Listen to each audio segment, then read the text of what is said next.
Iván Lorenzo, senador por el Partido de la Liberación Dominicana, provincia Elías Piña, además vocero de ese partido. Bienvenido, un placer tenerle con nosotros, Gracias, senador. buenos días a ustedes y buenos días a los amigos televidentes Senador, que se dan cita con este importantísimo programa. usted pertenece a una provincia que nos conecta con nuestros vecinos, con Haití. Sí. Cuéntenos un poco cómo está la frontera. Pero mira, yo tengo que ser serio, la frontera, el ministro de la Fuerza Armada, tanto el saliente como el que está en este momento, han hecho un esfuerzo extraordinario por mantener la seguridad fronteriza.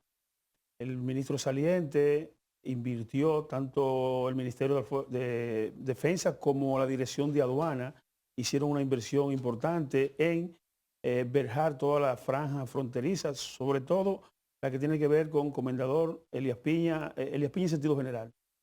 Entonces, quiere decir esto que han hecho una inversión importante y que le están dando seguimiento a toda la franja fronteriza. Regularmente el Consejo de Frontera, que está dirigido por un Elías Piñense, una persona muy trabajadora, Spencer Fragoso, están haciendo una labor importante. Pero parecería que aún siguen fluyendo mucha gente de carácter ilegal de haitiano hacia República Dominicana. Es que esa es una realidad que no va a terminar ahora. Fuera de récord hablábamos de esa realidad. A la República Dominicana ingresan alrededor de 125, 150 mil haitianos de manera ilegal, de manera legal, primero. Y el doble, eso es anual, y el doble de manera ilegal. El haitiano que entra de manera ilegal es el haitiano que no tiene documentos. En Haití no hay dificultad para conseguir un visado para ingresar a la República Dominicana, ni mucho menos hay un protocolo que diga que va a retornar en el tiempo que migración le otorga el permiso. Eso es algo que tenemos que trabajar muy duro. De repente nosotros tenemos una cantidad importante de ciudadanos haitianos que ingresan y se van cuando quieren y no hay ninguna consecuencia con eso. Y eso es sumamente grave, pero tampoco cuando van a solicitar el visado no hay un protocolo para saber de quién se trata, si es un delincuente, si es una persona que se quedó en algún momento. No hay registro y República Dominicana tiene que trabajar duro con eso. ¿Cuántos consulados tenemos en Haití? Tenemos 4 consulados y una sección consular. Es decir, 5 que pueden emitir visa. Sí, 5 que pueden emitir visa, que te emiten alrededor de al año 100,000 y algo de visa. Hay dos temas importantes en Haití en este momento, lo que tiene que ver con la situación de crisis política nacional y también el tema del COVID. ¿Están sintiéndose esas situaciones a nivel de la frontera? Afortunadamente en la provincia de La Piña nosotros teníamos un director provincial de salud muy eficiente y gracias a Dios no nos ha impactado como en otras provincias, afortunadamente. Pero en el caso de Elías Piña y Dajabón, que son los dos puntos donde hay mercados binacionales, ¿están operando esos mercados parcialmente o están cerrados totalmente? Están cerrados. Recientemente nosotros en el día de ayer aprobamos una resolución que aperturaba el tránsito terrestre porque el buen amigo, el colega David Sosa, senador de Dajabón, alegaba de que la frontera estaba abierta marítimamente y aérea. Entonces él decía que por qué estaba cerrada de manera terrestre y obviamente nos abocamos a conocer una resolución que da apertura a la frontera de manera terrestre. Esto no quiere decir el intercambio comercial, sino que se puede transitar libremente por la vía terrestre. Senador, háblenos de su posición respecto al proyecto de presupuesto que ya presentó el gobierno de la República Dominicana y que ha tenido críticas importantes respecto a la carga fiscal que incluye. Pienso que el gobierno que preside el presidente Abinader quiso dar un palo acechado con incluir dentro del presupuesto una mini reforma fiscal y grabar cosas estas como el sueldo 13. Los pobres comprometen el sueldo 13 en los primeros meses del año. Es con lo que compran la ropa de los niños y es con lo que le pagan al usurero cuando le prestan que durante los 9 meses siguientes a tomar el préstamo ellos saldan definitivamente con el sueldo 13. La bancada del Partido de la Liberación Dominicana bajo ninguna circunstancia va a aprobar el que sean grabados los sueldos, el sueldo 13. En el caso de la regalía, parecería que el gobierno está aplicando el gravamen a partir de un cierto nivel de ingresos. ¿Estarían ustedes de acuerdo? De ninguna manera nosotros aceptamos que se pueda grabar, porque violenta el artículo 222 del Código Laboral y violenta la Constitución de la República. Eso es un derecho adquirido. Pero hay algo más que es tan importante como eso. El gobierno establece dentro del presupuesto por ingreso de capital 96,000 millones de pesos El gobierno no le ha dicho a la ciudadanía de dónde va a traer ese dinero. Los últimos 3 años, el ingreso por capital ha sido 16.800 millones de pesos. ¿De dónde va a sacar? Entonces, estamos hablando que se va a vender instituciones importantes del Estado sin explicarle al pueblo antes de aprobar el presupuesto cuáles serían. Y tú me dirías, bueno, la CREP, las empresas que fueron reformadas por la CREP, que están ahora bajo el control del FOMPER, del Fondo Patrimonial de las Empresas Reformadas, al Estado Dominicano solamente le quedan las acciones tipo A, porque las acciones tipo B fueron capitalizadas cuando el doctor Leonel Fernández fue presidente. Cuando la refinería de petróleo. Sí, cuando Molinos Dominicanos, EGI, AINA. Pero ¿qué sucede?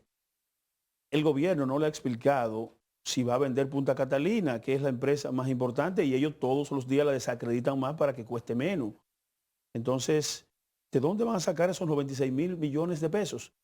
Si tú me dices de las empresas del Estado, pero ya hay una alianza pública-privada, porque las acciones tipo A son del gobierno y las acciones tipo B son del sector privado, y hay un consejo mixto entre el Estado y el sector privado.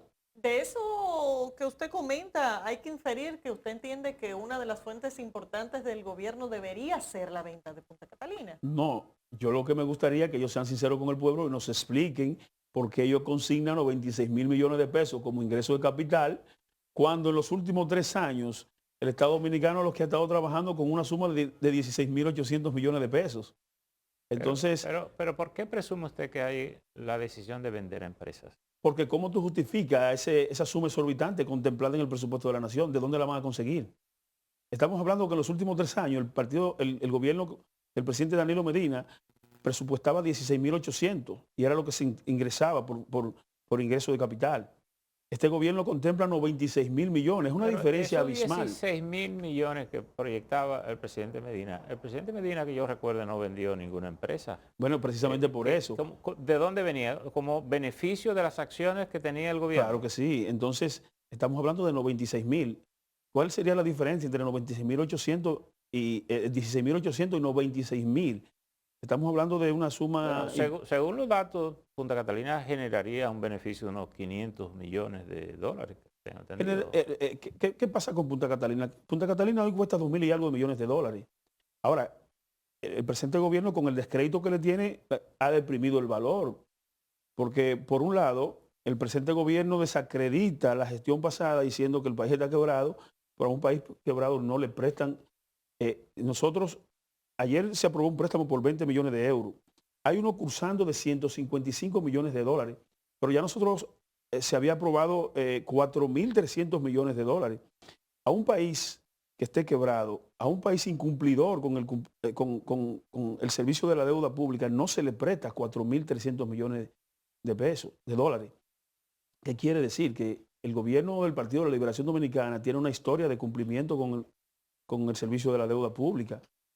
Y fue eficiente, por eso. Mire, senador, esta noche el presidente de la República va a hablar y obviamente se va a referir a este proyecto y tal vez aparecen algunas explicaciones de esto que usted supone, de los 96.000, pero también se ha dicho, e incluso la primera dama medio sopló alguna señal indicando como que se iba a presentar lo que se encontró. Y eso quiere decir que probablemente vengan algunas denuncias de la gestión del Partido de la Liberación Dominicana. ¿Cuáles son las expectativas que ustedes tienen en ese sentido? ¿Cómo puede venir digamos, una cierta estrategia de ataque frontal a la gestión del partido? A nosotros no nos preocupa en lo más mínimo que ellos le digan al país lo que encontraron. Nosotros creemos en la transparencia. Nosotros creemos en la transparencia, en que ellos debieron hace mucho informarle al país, porque ellos están jugando con esto y realmente no es un juego transparente. Por ejemplo, nosotros estamos esperando por semanas que le digan al país cuál fue el director de recursos humanos que estaba en medio de una pandemia extorsionando a médicos para ser nombrado. Ese es el secreto mejor guardado. Yo vi en el día de ayer a la directora de ética compartiendo con el director de INAPA, que es una función ilegal, porque todavía en el Senado de la República cursa el proyecto de ley que quiere modificar la ley que crea INAPA solo para complacer la designación de Wellington Arnaud. Eso no es transparencia. No es transparencia que ellos no le hayan dicho al país. ¿Cuál es el ambiente en el Senado para aprobar o no ese proyecto? De ninguna manera nosotros vamos a afectar la seguridad jurídica. Hay una historia. En medio de una pandemia, esa ley te dice que el director de INAPA debe ser un ingeniero con especialización en asuntos sanitarios. ¿Y cómo es posible que tú quieras cercenar 40 años de historia de una ley que ha servido para que un ingeniero con especialización en asuntos sanitarios pueda cuidar la salud de la población? Para nosotros hay una intención de privatizar el agua potable. Solo así tú puedes mantener un abogado que tiene... ¿Y por qué, independientemente de la ilegalidad de la designación, por qué eso se conecta con una privatización del agua potable? No veo ese camino tan directo. Hay dos casos, el caso de Corazán en Santiago, o Coramoca, si mal no recuerdo, y el caso de aquí de INAPA. Son dos abogados que tienen amplio conocimiento en esa materia. Entonces yo no veo por qué el presidente de la República se empecina en mantenerlo. Pero ¿qué tienen que ver los abogados con privatización? Porque hay un ambiente de... Lo que está de moda es la alianza pública-privada y se tiene la intención. De todas maneras, no hay necesidad de cercenar una ley que por años... Los ingenieros no entienden mucho de contratos, de leyes. Exactamente. Esa es la situación. Pero siempre quien hace eso es un equipo de abogados que construye una alianza pública. Usted puede tener hasta un médico pero nunca había ocurrido que una ley señalara perfectamente tú tienes instituciones que no son... ¿Cuál es el ambiente no solo dentro del bloque que usted representa, el PLD, pero por ejemplo el bloque del propio Partido Revolucionario Moderno? Indudablemente es una línea partidaria del PRM. Ellos van a triturar esa ley y van a violentar la seguridad jurídica. Pero tengo entendido que el presidente del Senado, que auspiciado por el PRM y electo, tengo entendido que ha fijado una posición en contra de esa ley. Pero ellos son mayoría, son 18. Es una mayoría mecánica. Es decir, que usted entiende que pasa la ley. Es posible que pase porque ellos son mayoría. Yo apelo a la conciencia de ellos y ojalá que no trituremos esa ley que por 40 años ha servido. El proceso de conformación de la Junta Central Electoral sigue avanzando, aunque usted no es parte de la comisión. ¿Cómo ve el ambiente en el Senado con ese tema? Nosotros hemos pedido al presidente de la República que se aboque a convocar el liderato político nacional con representación en el Senado para que podamos consensuar la escogencia de la nueva Junta Central Electoral. Vimos con beneplácito que el presidente... Eso es una labor que le corresponde a los senadores, porque hay que convocar a alguien más. Pero de todas maneras, los senadores que estamos ahí, estamos bajo la coordinación del liderato político de nuestros partidos. Eso no es un secreto. Pero dignamente representado por ustedes. Pero nosotros, no es verdad que esa comisión es que va a designar a los nuevos jueces de la Junta Central Electoral. Viene un mandato de Palacio y nosotros estamos apelando a la vocación democrática. Estamos gastando los cuartos de más. No, es así. En ese sentido es así. Nosotros estamos apelando a la vocación democrática del presidente de la República, porque de la misma manera que él quiere consensuar el presupuesto de la nación, nosotros queremos que se puedan consensuar todos los temas. Ahora, ¿qué es lo que se entiende desde el PLD? Cuando ustedes hablan del consenso, ¿qué es lo que ustedes quieren en realidad? Vamos a ponerlo sobre la mesa. Porque la Junta también va a arbitrar el proceso donde yo voy a ser precandidato y más de 10.000 compañeros van a ser precandidatos. Además es lo que más tranquilidad lleva y sosiego al pueblo dominicano. Sí, pero a lo que eso se refiere es qué significa ese consenso al que ustedes aspiran. En términos prácticos. Ármeme la Junta. Usted, por ejemplo, ármeme la Junta desde la visión del PLD. Nosotros no tenemos candidato preferido. Y poco no importa que sean políticos o no. ¿Cómo le armo la Junta? Pero ármeme la Junta. El que se siente el presidente de la República, con el presidente Danilo Medina, con el doctor Leonel Fernández y con el presidente Kiki Antún del Partido Reformista. Pero eso es una posición extraña viniendo de un senador, porque normalmente los senadores buscan preservar su espacio de decisión en este tipo de coyunturas, independientemente de la influencia que cada uno tenga de su partido, pero es una decisión que le corresponde al Senado. Bueno, el presidente de la República ha depositado el presupuesto en el Senado, en la Cámara de Diputados y está apelando al consenso. Vamos a consensuar todos los temas que son de vital importancia para la República Dominicana. Pero es que cuando dicen consenso no están excluyendo a los legisladores, al contrario, el consenso se puede construir perfectamente con legisladores, una cosa no quita la otra. Y nosotros estamos de acuerdo, no solamente con nosotros y el liderato político, sino con diferentes sectores de la vida nacional. Es que cuando yo me digo el consenso no es exclusivamente con los líderes, es que también con personalidades. Pero si a usted como senador le tocaría o auspicia un consenso desde el Senado, digamos, olvidémonos del presidente Abinader, presidente Fernández, presidente Medina y del ingeniero Quique Antún. Los senadores hagan un consenso para la Junta. ¿Cómo usted la conformaría? Y si nos aplica una mayoría mecánica, una comisión que tiene... Porque se supone que cinco senadores. Estamos hablando de un consenso. Se supone que un consenso nos ponemos de acuerdo y antes lo llevamos para saber lo que vamos a aprobar. Pero lo que quisiera es construir con usted una junta consensuada. Ok. Y póngale nombre, incluso hasta genérico. Diga Juancito Trucupey, Juancito el de la Guira. Ármeme la junta. Bueno, sí. ¿Cuánto usted le da al PRM? ¿Cuánto usted le da? No, no estamos de acuerdo con el reparto tampoco. No creo en el reparto. Yo considero que el liderato político con parte de la sociedad civil que se sienten y vean lo que más le conviene al país. Es lo que yo aspiro. Nosotros no tenemos candidatos. ¿Pero esa es la posición suya o la del PLD? No, del bloque de senadores del Partido de la Liberación Dominicana.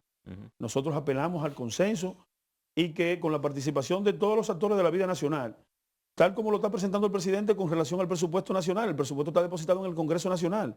Sin embargo, él ha recurrido al consenso y nosotros lo vemos bien. Pero es que aunque él recurra al consenso, no significa que le están quitando sus facultades al Congreso.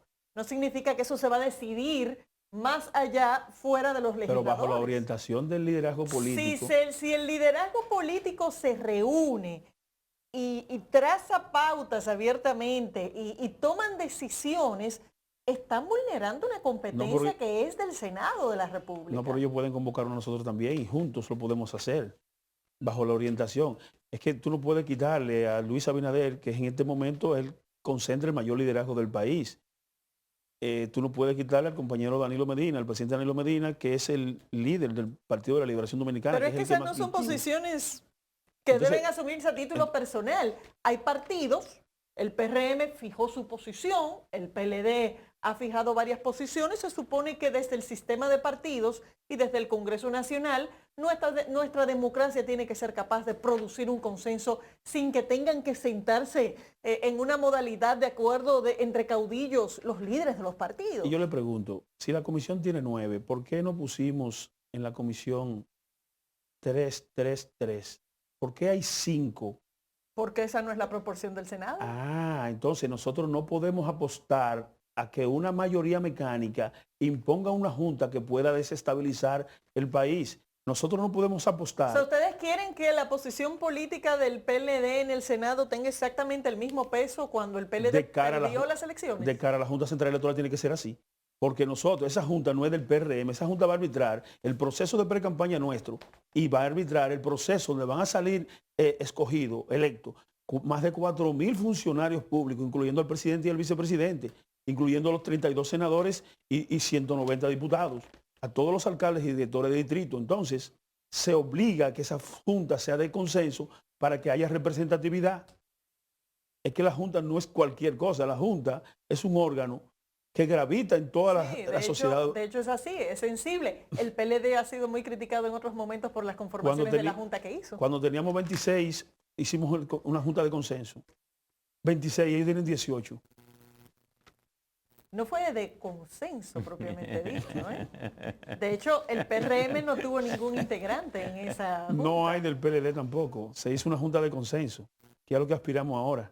Cada vez que nosotros hemos tenido una mayoría determinante, hemos convocado que se coja por consenso. Sí.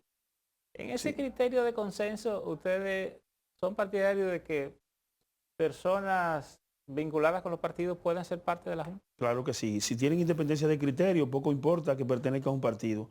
Nosotros creemos en la honestidad, en la honorabilidad y creemos en la independencia de criterio. Los colores, yo no tengo por qué objetar los políticos. Los políticos lo hemos hecho bien, Unos más que otros. Unos más que otros, como la sociedad civil también, porque hay quienes se escudan bajo el criterio de no partidista y son quizás menos buenos que los políticos. La diferencia es que los políticos usan fondos públicos. Y cuando y la sociedad civil no. pero utiliza fondos, sean internacionales o nacionales, y lo aplican aquí en el patio, en el país, en contra de los políticos. Hay mucha sensibilidad en el Senado con la sociedad civil, porque todos los senadores que hemos recibido últimamente parecen tener ataques muy frontales con instituciones que por demás son depositarias de bastante confianza en sentido general por parte de la población. El problema, ¿Hay una desconexión quizás entre lo que el Senado percibe como confiable y lo de que la población en sentido general percibe como confiable a través de instituciones de la sociedad civil? que a veces lo vemos con una doble moral.